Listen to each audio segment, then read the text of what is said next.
are none. So that takes us to item 7, the Performance Exceptions Report. Peter Ryan, welcome to the table. Let's take some introductory remarks and then we'll deal with any questions. Sure. Thank you. Good morning. Just to put the report in perspective, it's not a generic status update. It is focused on performance exceptions against what was in the last LTP. We are looking at some moves in the coming year to put some perspective at the front of this report around highlights before we dive straight to the exceptions, just to balance the view of the content, because what's often missed is that we're delivering, say, 80% of what we promised. We move straight past that to the exceptions. So there's a balance issue there. In short, where we're headed at the moment with, this is the second last of the year, there'll be a year end at the next meeting, is that the level of service situation is largely stable and largely consistent with previous years.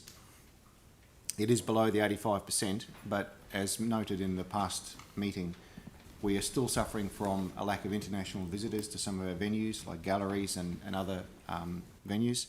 That will remain in place while COVID is an issue and international travel is an issue. There's nothing we can really do about it, and Audit New Zealand is not terribly flexible on using that as a factor around the targets. Their view is that it just is what it is. In terms of the coming year, there are processes being brought into place that will put more focus on level of service exceptions earlier in the year. So in other words, being onto them earlier. The quality of measures that you approved in the LTP, the new LTP yesterday, is higher, and there are relatively fewer. So I would expect that we'll pick up on performance just by virtue of those factors alone, let alone the focus issue in coming months. But we are very close to a normal year, which is interesting given that we have the COVID impacts. So we're at 81.6%. There have been some exceptions that have appeared this month. The obvious one is granting building consents within 20 working days. That's simply because building activity across the country is way up. The resourcing around that is not easily scaled up or down. The expertise around building consents is tough to get.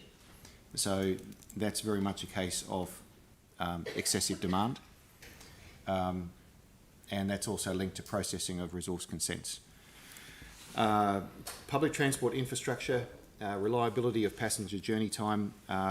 Obviously there's been discussion at previous meetings about this, and Sarah Newman is positioned, as was undertaken at the time, to deliver a report to Council in August on exactly how that works and what remedies have been put in place and how successful they're proving. Apart from that, the watchlist capital projects, and I'll stress this is quite different from Ruth's report in that it's all capital projects over all years rather than just the current year, is still steady at around a 77%. That includes projects not just in execute phase but also in planning phase as well. So it's the end-to-end view that was requested as part of this performance target, quite different from an overall update against all projects. So that is also steady, and they are very likely to be the results you'll see at year end in a month's time. So rather than line by line from there, Mr. Chair, if it's all right with you, I think that's open to questions now. Yeah, absolutely. Now, just relating to the second resolution that's in front of us, that obviously is tidying up that level of service, revising that level of service target, reflecting the fact that we've no longer got those units in the portfolio, and therefore that affects the target level of service. So it actually just revises the level of service to reflect the facts as they are on the ground. And even though we're almost at the end of this financial year, the financial year that this change affects, obviously the fact that this resolution is in front of us means that it's appropriate that we do that, even though we're almost at the end of the year. That's right. It isn't so much a decision we're coming to you now with, but rather noting that it's a corollary of the decision you made earlier. The decision to change the number of units was made by Council. This is really a way of saying this is the impact on the level of service. So we're not really so much seeking the decision which is already made as noting the impact. Yeah. All right, that's great. Thank you for that. Now moving to questions. Pauline. Thank you, Peter. Just referring to the building consents, so you did explain why that delay is there, but can you tell us, so the 20 working days, how far outside of that are we tracking now, and are we at risk? Talking about accreditation, of course. I don't believe that accreditation is at risk because of a temporary, and I must say I'm not an expert in this area, but because your 20 working days is not being met is not really the trigger for loss of accreditation. The key trigger in the past was lack of systems and reporting around it. Many councils exceed the 20 working days sometimes. Right. So, but look, I think it'd be worthwhile getting the detail for you on that. Yeah. I'm aware that there is a huge increase in building activity across the country, and in fact it's an international thing, wood shock and all of those factors. And so the obvious conclusion is that demand is exceeding supply from our resource point of view. I understand that the guys are working weekends and so forth to try and meet demand. And I mean, the thing is, you use the word temporary, but we don't know how long it's actually going to go on for. So I think it's really worth us. I think we're going to get some better intel now. Okay. Kia ora, councillors. As you've been told, across the country, building consents and resource consents are just going through the roof. So no council, in my view, is probably meeting their timelines at the moment. In my view, and I've had a lot of experience of this, the accreditation is definitely not at risk because the not meeting the timeline is absolutely explained by pressure on the teams. What we normally do is when we are under this sort of pressure, we either get help from other councils or we bring consultants in because every other council in the country is under the same pressure. There is absolutely no resource around. So, this is a major issue. I mean, it's a positive issue in terms of the economic activity, but it's a major issue across the country, lack of resource to process these consents. So certainly the team's doing absolutely everything it can. It's doing a really good job of keeping the applicants informed of the process. So we're not hearing a big pushback at the moment from applicants who otherwise would be really frustrated. So is it fair to say that there's going to be no early solution to this situation? So we probably do need to keep an eye on it, I think. We are keeping an eye on it. The team's doing quite a good job at just sort of thinking about resourcing and upskilling and training. It's not an area that you can suddenly go into, particularly building consents, because you do have to have accredited building officers, so it's not an easy fix, but I know the team's looking at that. Thank you. The notes suggest some of the reply for you there. Staff are working overtime, recruiting has been approved and is underway, outsourcing is underway. We're currently at 90.4 year to date against a target of 95, so it's actually not miles out, but it doesn't trigger loss of accreditation. May was at 65, so obviously we've hit like a fairly serious spike. Thank you. Tim. Councillors will be aware, we've just had an IANZ accreditation through, and we went through with flying colours, so that should be top of the list. And as staff said, it's not a risk to our accreditation at all. And as it's been pointed out, when we go out for staff, every other council around every other TA is trying to poach the same thing. So it is a qualification. It's of a high standard. So everybody is in the same boat. It's a positive, negative. Thank you. Back to questions. Are there any further questions? Phil. The 50% of the phone calls I get from people complaining to me about this, and I realise that the staff are working overtime, and that's great, and people have got to have a break and they can't work all day long. Can you see light at the end of the tunnel? Can we flog people from the resource consent department, or is it not that simple? Unfortunately, councillor, it's not that simple. So the building officers do need to be suitably qualified. So it's where we can backfill, particularly in the sort of administrative support we are. But the resource consents team is under equally the same amount of pressure and are really struggling as well. So the central government's also resourcing up in these areas, particularly in the resource management area.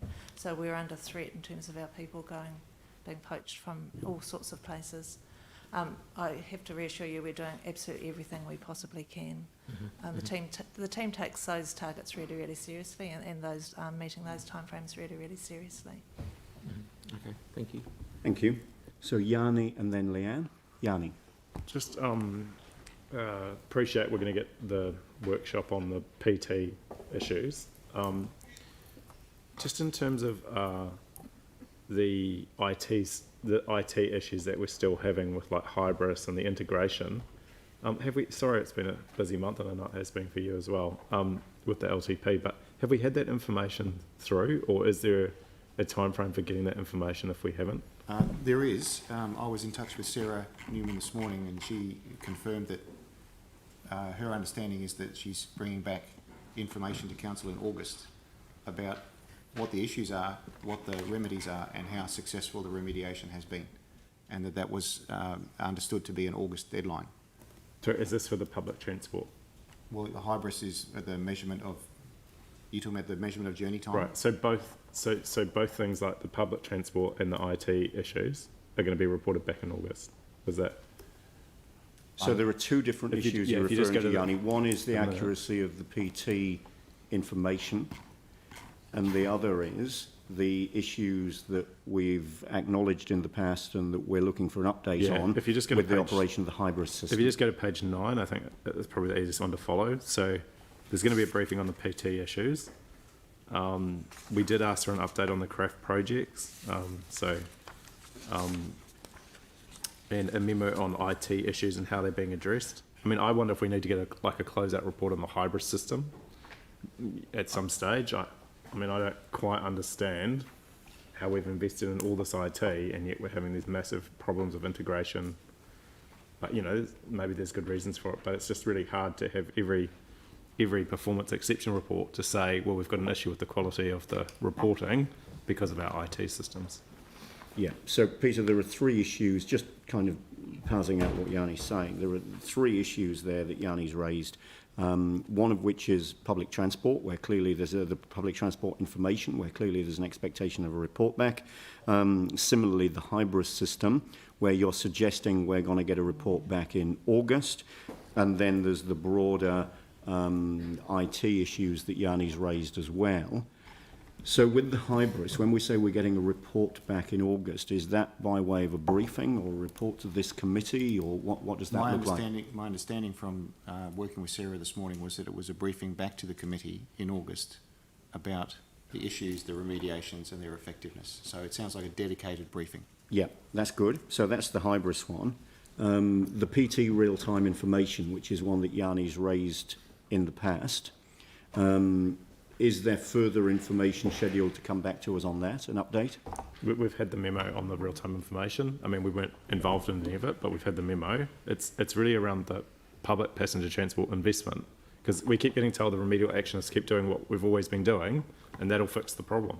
But what we don't understand is actually the measures that we've put in place, are they working? And if not, why not? Because clearly from our performance exception report, we're not actually improving people taking PT. So this is where we put a PT lane in, Yeah, and so we're it's a told it'll it's improve all journey there on times. page 9. When do we Targets, get the travel time, report back that it reliability, has improved journey times? bus lane performance and roles. Yeah.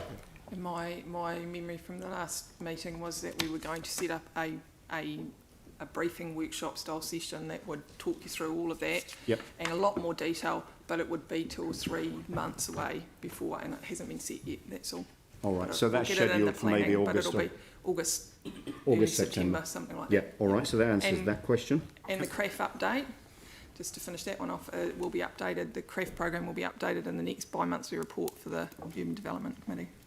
All right, so I think, Yanni, that answers all of your questions in terms of when are we getting the updates, and then the content of those updates, obviously, we'll deal with at the time that we get them. Yeah. Could I just maybe remind everyone that the level of service is actually the reliability of journey time, and that the target is 86 or better %, and that we're sitting at 85.3. Yeah.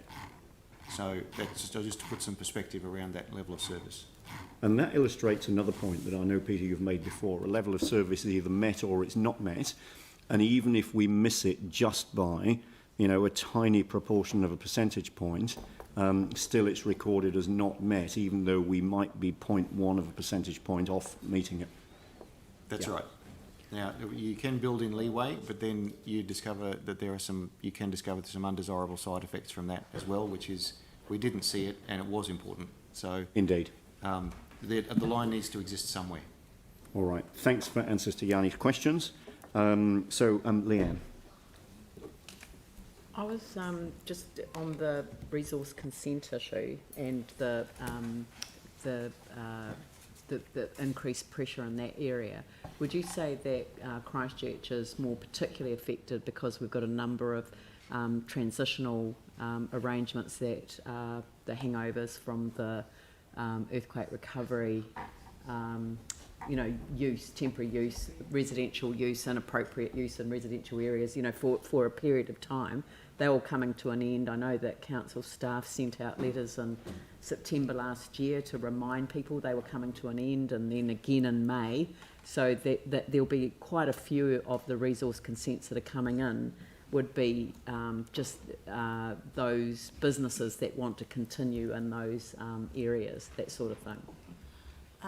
That is my understanding, and then on top of that is the activity that's Yeah. happening nationwide. So there was always going to be a high level Yeah. of activity. My understanding is the team was already planning for that. Yes. But then they've had that extra. Yeah. So workload on it's top. both. It's been a combination of both here. Yeah. Thank you very much. Thank you. Aaron. Yeah, so two questions. First one is around the consenting. What's the industry itself in collaboration with the government doing? Because we obviously got quite a housing shortage across the country, so this is going to go on for years, not a year or two. And then there's all the complicated builds about to come online, some of the big infrastructure projects, but the Christchurch Hospital campus was the most complicated building, Waipapa, in New Zealand's history. But there's a whole lot of hospitals about to be built which are incredibly complicated and all different. They don't do one, not cookie cutter. So what's the industry and the government doing to try and streamline some of that? Otherwise it's just going to get worse. The problem will just blow out really badly. I can't answer that. I don't know what's happening. But I do know that the team here have been gearing themselves up for the complexity of builds that they know about or think are going to come up. So BUS is doing a really good job at sort of forward planning in that respect. I can't answer your question around what's happening nationally. I can find out for you though and get back to you. Yeah, let's take that offline. I mean, actually, it's way outside of a performance exceptions report on our own performance at the current time. But yeah, as a matter of interest, if it's something that you are able to update us on, that would be good. Yeah. Thank you again. I know we haven't helped ourselves as far as resource consents go by asking for people to get their shingle car parks tidied up, and you had 60 resource consents come dropping in on your lap. That's no fun in anyone's language. Can we push those to the side for a while, or do they have to be done by a certain time and just say carry on as work as usual and concentrate on some of the ones that are more important? We are bound by the statutory timeframes for processing consents. I think the team knew that they were coming, so they weren't surprised by it because they invited them and they reminded the operators to apply for consents. I can't answer you around why we would prioritise that. My understanding is John and the team are on to it and they're on top of it. Yeah, what I'm getting at is if the guys are up to their neck in it, and I know they are, and then all of a sudden what I would term 60 not important things come in the door. Yeah, exactly. But we've created the problem by making the people... We're moving well outside of, again, this performance exceptions report. I mean, it may be that we want to some sort of an update on these temporary consents coming to an end, which, as a matter of fact, they do on the 30th of June. And there'll be a number of different things. The temporary car parks is just one aspect of it. There are, businesses that are operating from containers in commercial zones where the building they're operating from wouldn't have been consented under normal circumstances. Business operating in residential zones where the zoning doesn't naturally allow for that activity. Particularly if this becomes an issue, and it may, because I'm getting a sense that a lot of people have left this till the 11th hour. It might be something that we want an update from, but from outside of this meeting. Could I just suggest that this could be actually put through the Regulatory Compliance That might Committee? be the right place for it. And yeah. actually, with regards to the car parks, that was driven from this table, not staff. Yeah. Just saying. So let's pick it up outside of this. Yeah. All right. Aaron, back to you. Yeah, sorry, I had one other, Andrew. I should have signalled it clear. The on the major cycleways project exceptions, the northern line Tuckers to Starks Road bit, what's the hold up there? Because that was kind of ready 10 years ago, but we've never got there.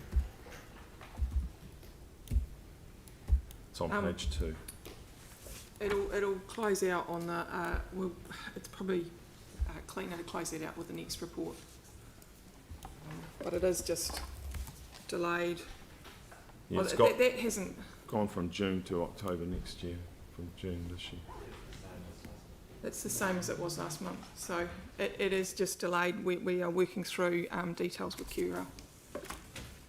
So we need to update and re-baseline the program. But we want to do that once we've got a fixed program with QRL.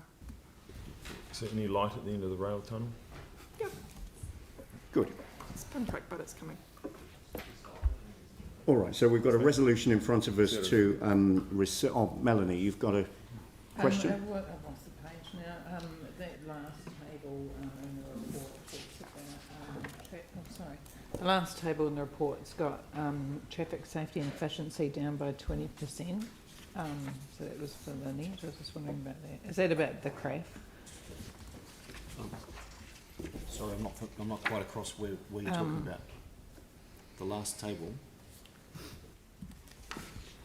On page, Oh, the activities. 40. Page 40. Performance by activity table, forecasting. Sorry, we don't have the same page numbers you do. Right, the budget page. It's the last page. So it's down by 20%. Attachment D, the performance by activity table. So it's budget variance down by 20%. Is that the one you're talking Yeah. I don't know why that. I'll have to come back to that one. I'll come back for a note through the ACE, if that's all right. Thank you. Okay, so we've got a resolution in front of us to receive the information provided in the report and then to revise the target for the level of service that we were discussing earlier. I'm happy to move both of those. Sam, you will second. Any debate? All those in favour say aye. Against? That's carried. Now, I've also got, and I didn't note it unfortunately, an apology that came in as a message from Jake McClellan. So if we can also record an apology for absence for Jake, who if I'd checked my messages, I would have known that he was going to be an apology for absence to the meeting. So then moving on